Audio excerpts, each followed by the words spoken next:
उत्तर प्रदेश की खबरों के बाद चलिए कुछ अन्य खबरों का भी रुख कर लेते हैं और बात छत्तीसगढ़ की, जहां राज्य सरकार ने शिक्षा गुणवत्ता अभियान की शुरुआत की है। स्कूली शिक्षा की गुणवत्ता को बेहतर बनाने के लिए अभियान शुरू किया गया है। मुख्यमंत्री विष्णुदेव साय का जनप्रतिनिधियों और शिक्षाविदों को पत्र है। जनप्रतिनिधियों और शिक्षाविदों से सहभागिता की अपील की है। स्कूलों को गोद लेने का आग्रह किया है।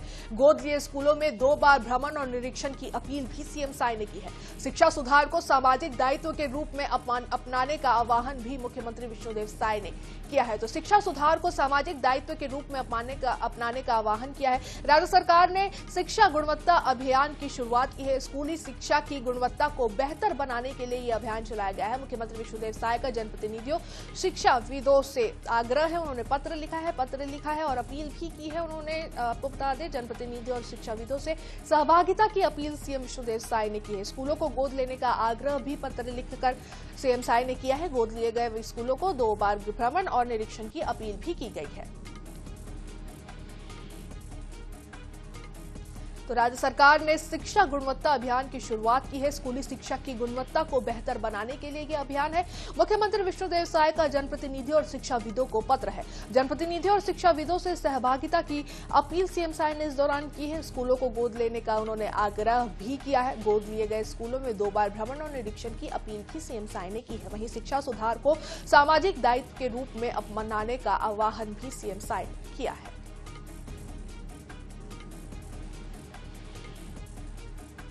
तो मुख्यमंत्री विष्णुदेव साय का जनप्रतिनिधियों और शिक्षाविदों को पत्र है। जनप्रतिनिधियों और शिक्षाविदों से सहभागिता की अपील सीएम साय ने की है। स्कूलों को गोद लेने का आग्रह भी सीएम ने पत्र के जरिए किया है। गोद लिए गए स्कूलों में 2 बार भ्रमण और निरीक्षण की अपील भी की है। शिक्षा सुधार को सामाजिक दायित्व के रूप में अपनाने का आह्वान भी किया है। तो राज्य सरकार ने शिक्षा गुणवत्ता अभियान की शुरुआत की है।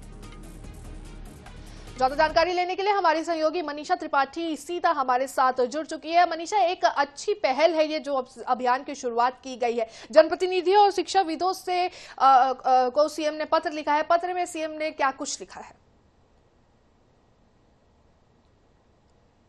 देखिए, छत्तीसगढ़ में जो है वो मुख्यमंत्री शिक्षा गुणवत्ता अभियान की जो शुरुआत है वो होने जा रही है। अब ऐसे में मुख्यमंत्री विष्णुदेव साय ने जो है वो अपील की है, सभी शिक्षाविदों से अपील की है, जितने भी जनप्रतिनिधि है, जितने भी बड़े अधिकारी हैं, उन सभी से जो है वो अपील की है कि इस अभियान में जो है वो अपनी सहभागिता निभाएं।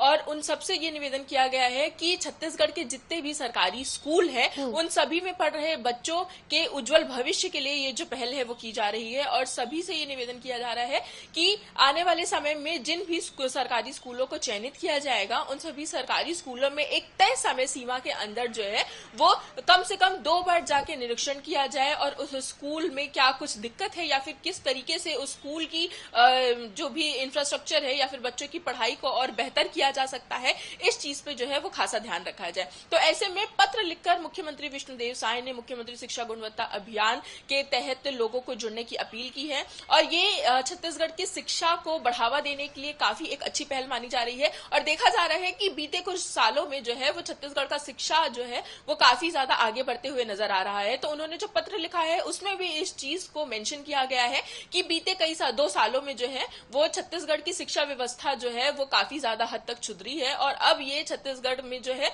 ये शिक्षा गुणवत्ता अभियान के तहत जो है वो जितने भी बड़े जो भी क्या अधिकारी है या फिर जितने भी वरिष्ठ जन हैं वो सभी जो हैं वो इस अभियान के तहत जुड़े और शिक्षा को और बढ़ावा देने की अभियान के तहत जो है वो अपनी भागीदारी दें। जी तो बिल्कुल, तो शिक्षा की गुणवत्ता को और किस तरीके से बेहतर किया जाए इसको लेकर राज्य सरकार हमेशा से सजग नजर आई है और उसी के तहत एक और नए अभियान की शुरुआत की गई है। बने रहिएगा मनीषा हमारे साथ।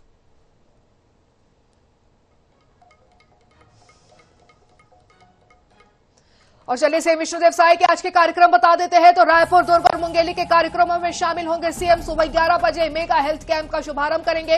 रायपुर के आयुर्वेदिक कॉलेज में कार्यक्रम होगा। 11:50 पर मुंगेली के लिए रवाना हो जाएंगे सीएम साय, जहां सेत गंगा और लालपुर में गुरु घासीदास जयंती समारोह में शामिल होंगे। दोपहर 3:50 पर मुंगेली से दुर्ग जाएंगे मुख्यमंत्री विष्णुदेव साय, जहां भिलाई नगर में गुरु घासीदास जयंती कार्यक्रम में सीएम की सहभागिता देखने को आज मिलने वाली है। तो सीएम विष्णुदेव साय का आज का ये पूरा शेड्यूल है जो हमने आपको बताया है। रायपुर, दुर्ग और मुंगेली के कार्यक्रमों में शिरकत करेंगे सीएम विष्णुदेव साय। तो ज्यादा जानकारी लेने के लिए हमारी सहयोगी मनीषा लगातार हमारे साथ बनी हुई है। मनीषा, सीएम विष्णुदेव साय के आज के कार्यक्रम जारी हो चुके, मिनट टू मिनट आपसे जान लेते हैं विस्तार से।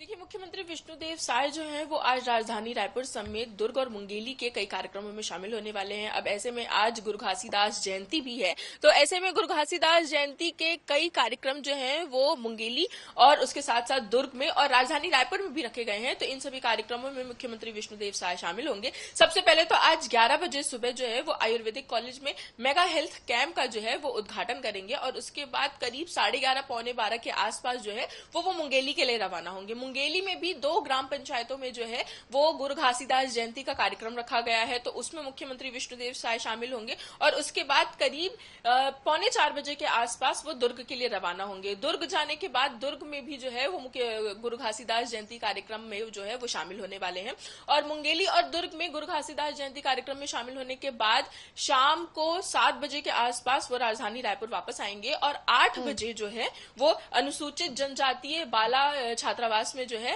वो कार्यक्रम रखा गया है गुरु घासीदास जयंती का, तो उसमें भी मुख्यमंत्री विष्णुदेव साय शामिल होंगे। तो ऐसे में आज जो दिन भर का उनका शेड्यूल है वो ज्यादातर जो है वो गुरु घासीदास जयंती कार्यक्रम में शामिल होने का ही है, जहां वो 3 जिलों में जो है वो अलग अलग कार्यक्रमों में शामिल होंगे। मुंगेली में जो कार्यक्रम है वहां भी, दुर्ग में और उसके बाद रात में राजधानी रायपुर में जो है वो शामिल होंगे। उसके बाद करीब 9 बजे के आसपास वो मुख्यमंत्री निवास वापस जाएंगे। तो बिल्कुल ये पूरा कार्यक्रम है सीएम विष्णुदेव साय का। तो आज आपको बता दें कि रायपुर, मुंगेली और दुर्ग में अलग अलग कार्यक्रमों में सीएम की सहभागिता देखने को मिलेगी। तमाम जानकारी के लिए मनीषा, शुक्रिया आपका।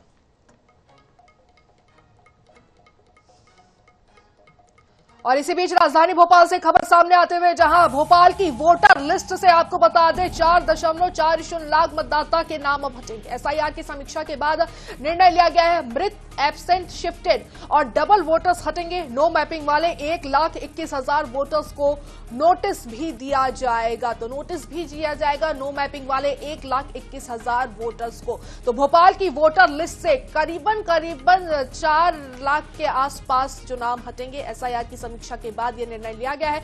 मृत, एब्सेंट, शिफ्टेड और डबल वोटर्स के नाम हटेंगे। नो मैपिंग वाले 1,21,000 वोटर्स को इसमें नोटिस भी दिया जाएगा। तो 4.40 लाख मतदाता भोपाल की लिस्ट से हटेंगे। एसआईआर की समीक्षा के बाद ये पूरा निर्णय लिया गया है, जिसमें से मृत यानी कि जो लोग मर चुके हैं, एब्सेंट हैं जिनका कोई पता नहीं है उस इलाके में, या जो शिफ्ट हो चुके हैं या जिनके नाम डबल है, उन तमाम मतदाताओं के नाम अब लिस्ट से हटेंगे। इधर ग्वालियर में अभ्युत एमपी ग्रोथ समिट, ग्वालियर में 25 दिसंबर को इसका आयोजन होगा। औद्योगिक निवेश, रोजगार सृजन पर मंथन होगा। 2 लाख करोड़ के निवेश प्रस्तावों का भूमि पूजन भी होगा। वहीं 10,000 करोड़ रुपए के प्रोजेक्ट्स का लोकार्पण। केंद्रीय गृह मंत्री अमित शाह इसमें मुख्य अतिथि होंगे। पूर्व प्रधानमंत्री अटल बिहारी वाजपेयी की जयंती पर यह प्रदर्शनी लगेगी। तो 2 लाख करोड़ के निवेश प्रस्तावों का भूमि पूजन किया जाएगा। 10,000 करोड़ रुपए के प्रोजेक्ट्स का लोकार्पण भी इस दौरान होगा। केंद्रीय गृह मंत्री अमित शाह इसके मुख्य अतिथि होंगे। तो पूर्व प्रधानमंत्री अटल बिहारी वाजपेयी की जयंती पर प्रदर्शनी भी लगाई जाएगी। तो ग्वालियर में अभ्युदय एमपी ग्रोथ समिट। इधर धमतरी शहर का हृदय स्थल कहे जाने वाले घड़ी चौक की बंद घड़ी एक बार फिर चर्चा में है। लंबे समय से बंद पड़ी इस घड़ी को लेकर अब सियासत भी होती रही है, लेकिन अब इसे फिर से चालू करने की कवायद तेज हो चुकी है। कुछ दिन पहले महापौर राम रोहरा ने घड़ी ठीक करने वाले कारीगर को 21,000 रुपए इनाम देने की घोषणा की थी। वहीं कारीगर को लाने वाले को 5,000 रुपए देने का ऐलान किया गया था। इसके बाद अब तक 4 कारीगर घड़ी का निरीक्षण कर चुके हैं। राजनांदगांव से आए एक कारीगर ने घड़ी सुधारने के लिए 5 दिन का समय मांगा है। महापौर ने बताया कि प्रयास लगातार जारी है और जो भी कारीगर घड़ी को दुरुस्त करेगा उसे इनाम के साथ मेहनत ताना भी दिया जाएगा।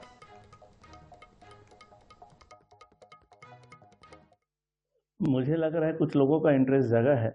अभी तक 5 व्यक्ति या संस्थाएं आ चुकी हैं जो हम ये घड़ी बना देंगे, इन्होंने ऐसा कहा। स्पॉट भी देखने गए, घड़ी भी देखने गए हैं। मुझे लगता है कुछ रास्ता निकलेगा। इतने समय के बाद लोगों का आना या संस्था का आना कि हम बना देंगे, ये अपने आप में महत्वपूर्ण चीज़ है। अभी एक व्यक्ति ने 6 दिन का समय लिया है, 5 दिन बचे हैं कि इस घड़ी को मैं बना दूंगा करके इंतजार कर रहे हैं। हमारी जो शर्तें हैं वो इनाम जो है वो लागू है। 21,000 रुपये बनाने वाले को दिया जाएगा और उसको जो लेके आया उसको 5,000। इंदौर में बेलगाम ट्रक की जानलेवा रफ्तार के मामले में मध्य प्रदेश हाई कोर्ट में सुनवाई हुई। सुनवाई के दौरान राज्य सरकार ने पहले दिए गए निर्देश के पालन में सुधारात्मक प्रयासों की रिपोर्ट पेश की। चीफ जस्टिस संजीव सचदेवा और जस्टिस विनय शराफ की डिवीजन बेंच ने रिपोर्ट को रिकॉर्ड कर लिया। कोर्ट के निर्देश दिए कि इन प्रयासों को अमली जामा पहनाया जाए। अगली सुनवाई 28 जनवरी को तय की गई है। पिछली सुनवाई में इंदौर के पुलिस आयुक्त हाजिर हुए थे। कोर्ट ने उनकी ओर से दी जानकारी को नाकाफी पाते हुए इंदौर में सड़क हादसों को रोकने के संबंध में समग्र सुधारात्मक प्रयासों की रिपोर्ट पेश करने के निर्देश दिए थे। मामला 15 सितंबर का है, जब शाम इंदौर के एयरपोर्ट इलाके की सड़कों पर एक तेज रफ्तार ट्रक ने करीब 1 किलोमीटर तक कई लोगों को और गाड़ियों को टक्कर मार दी थी। इस हादसे में 3 लोगों की मौत हो गई थी और कई घायल हुए थे। इंदौर में नो एंट्री में ट्रक को कोहराम मचाने की घटना को संज्ञान में लेते हुए हाईकोर्ट ने मामले की सुनवाई जनहित याचिका के रूप में करने की व्यवस्था दी थी।